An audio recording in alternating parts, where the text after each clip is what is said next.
යාළුවනේ good evening welcome back to my channel මගේ නම Rishard Weerabangsa ඔයාලා මාව නරඹන්නේ learn English with Rishard guys අපි කතා කරගෙන යන්නේ future tenses වලට අදාළව පාඩම් මාලාව මේ දවස් ටිකේ future tenses වල යාළුවනේ මම ආයෙත් මතක් කරනම් කොටස් 4යි තියෙන්නේ ඒ කොටස් 4ෙන් මම දෙකක් ඉවර කරලා තිනවා future simple and future continuous tense කොහොමද කරන්නේ කියලා ඊළඟ එක තමයි future perfect අවසාන එක තමයි future perfect continuous මේ ඔක්කොම සම්මිශ්‍රණයක් එකට එකතු වෙලා තියෙන්නේ guys එහෙනම් අද අපි සාකච්ඡා කරන්න යන්නේ future perfect tense කොහොමද මේක grammar lesson එකේ 11 වෙනි පාඩම් මාලාව යාළුවනේ. එහෙනම් අපි බලමු කොහොමද future perfect tenses පාවිච්චි කරන්නේ මොන අවස්ථාවේද පාවිච්චි කරන්නේ කොහොමද negative positive interrogative හදන්නේ කියලා අපි මේ lesson එකෙන් අපි ඉගෙන ගමු. යාළුවනේ පාඩම පටන් ගන්න කලින් මට චූටි request එකක් තියෙනවා. ඕගොල්ලෝ අද channel එක නරඹනවා නම් please channel එක subscribe කරන්න. ඒ විතර නෙමෙයි මේ වීඩියෝ එක like කරන්න.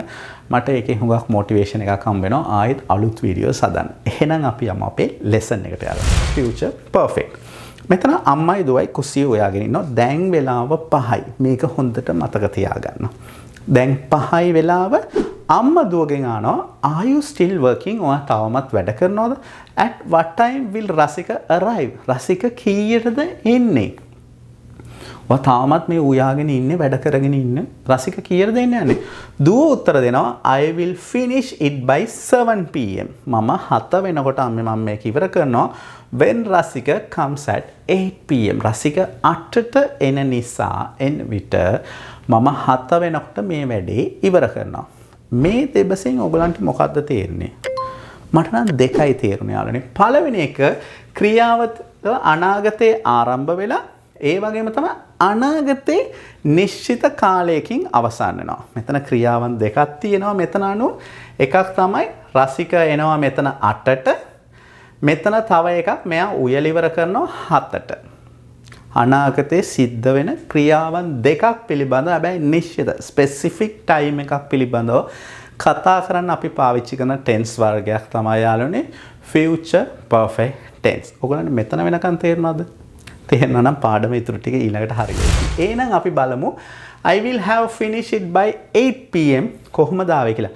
guys මෙච්චර වෙනකන් අපි tenses ඉගෙන ගත්තනේ මේ අවසාන type එකනේ perfect type එකේ. එහෙනම් මොනවද එන්නේ?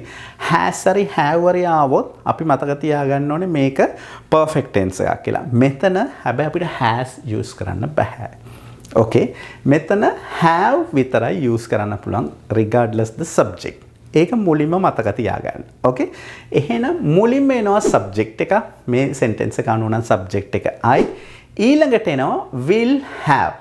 මේ දෙක එකක් විදියට තමයි අපි ගන්න යාළුවනේ. මොකද future එකේ දෙයක් පිළිබඳව කතා කරන will පාවිච්චි කරනවා. ඒ සමග අපි have use කරනවා. will has කියලා එකක් නම් එකක් නැහැ. all right. මේක හොඳට ඔළුවේ මතක තියාගන්න. ඊළඟට එනවා යාළුවනේ participle එක. ඒ කියන්නේ verb එකේ third form එක එනවා V3. මෙතන අනුනවා finished. ඊට පස්සේ rest of the sentence. ඊතුරු sentence එක මෙතන නම් it by 7 pm. මේ structure එක ඔයගොල්ලන් ඔළුවට ගන්න. එහෙනම් අපි බලමු මේ structure එක අනුව කොහොමද අපි tenses තව ටිකක් හදන්නේ. අපි බලමු එන example ටික. first example එක තමයි අම්මා ඔයා ගෙදර එනකොට අම්මේ මම ගෙදර වැඩ ටික ඉවර කරලා තියෙයි. අම්මා යන්න බය නැතුව. මෙතන අනාගතේ සිද්ධ වෙන්න යන දෙකක් අම්මා ගෙදර එකක් එන්න යනකොට මම මගේ වැඩ ටික ඉවර කරලා තියෙවි. හරි. when I will have finished my homework by the time you get home. අම්මා ගෙදර එනකොට මෙතන අම්මා කෙනෙක් නෙමෙයි කියලා තියෙන්නේ කිසියම් කෙනෙකුට කියනවා I will have finished my homework will have finished. ඒ කියන්නේ future perfect tense එක by the time you get home. ඔයා ගෙදර එන විට මම මගේ ගෙදර වැඩ ටික ඉවර කරලා තියෙවි. ඊළඟ එක තමයි අපි දුම්රිය ස්ථානයට යන විට දුම්රිය පැමිණිලා තියෙවි. සාමාන්‍යයෙන් අපි යාළුවන්ට කියනවානේ අපි රේල්වේ ස්ටේෂන් යනකොට කෝච්චිය ඇවිල්ලා තියෙයි කියලා. මේක දැන් මෙතන ඉඳන් කියන්නේ future එකේ වෙන්න පුළුවන් දෙයක් ගැන.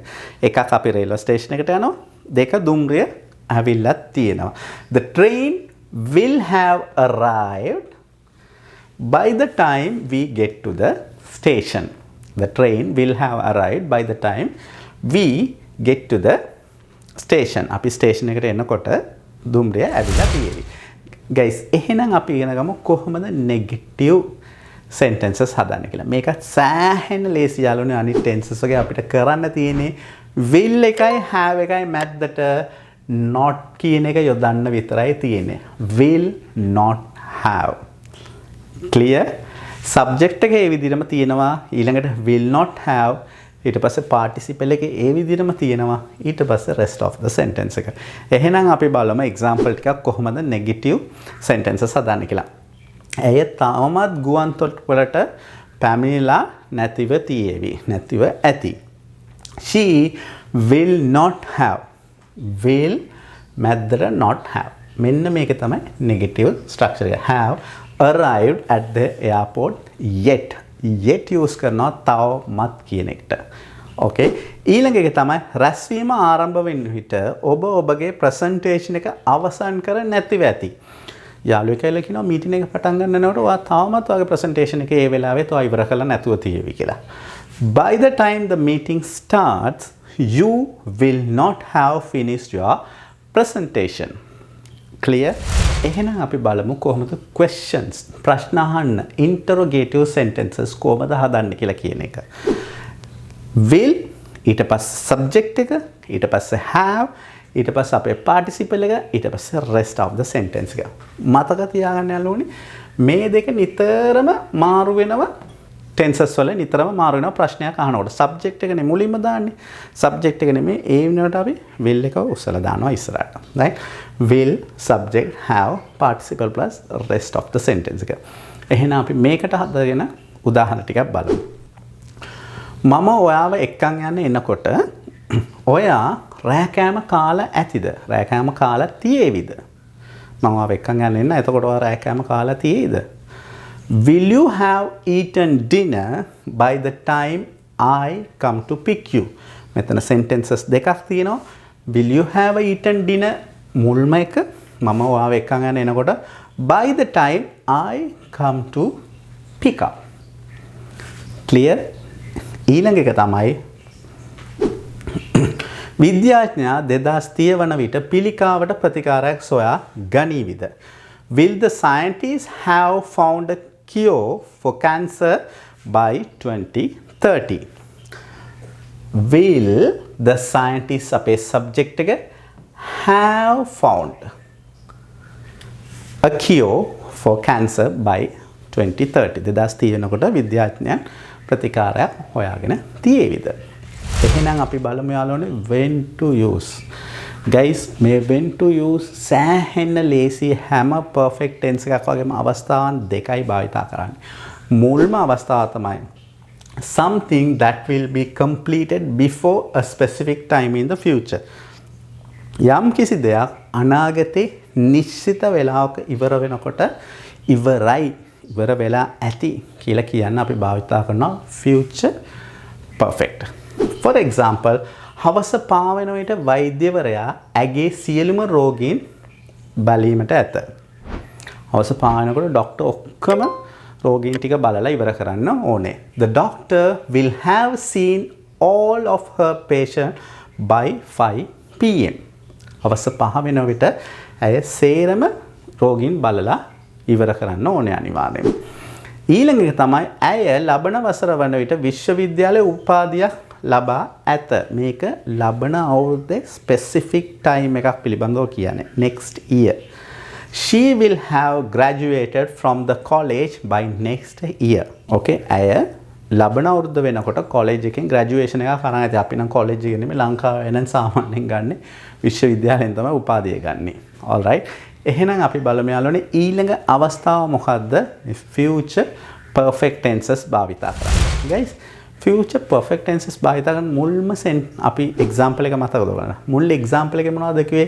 to talk about completed action යම් කිසි action එකක් පිළිබඳව ඉවර වෙච්ච action එකක් පිළිබඳව කතා කරනවා before another action in the future. අනාගතේ තවත් සිදුවීමක් සිද්ධ වෙන්න පිළිබඳව කතා කරන්න කලින් තවත් සිදුවීමක් ඉවරයි කියලා අපි පෙන්නනවා. අර අම්මා අම්මා ගෙදර එනකොට මම වැඩ කරලා ඉවර වෙලා තියෙයි වගේ. එහෙනම් අපි බලමු example. මම උපාධිය ලබන විට මට උපාධියක් ලැබනකොට ඔබ ඔබේ අධ්‍යාපන කටයුතු අවසන් කර තිබේද? will you have finished your studies by the time I graduated?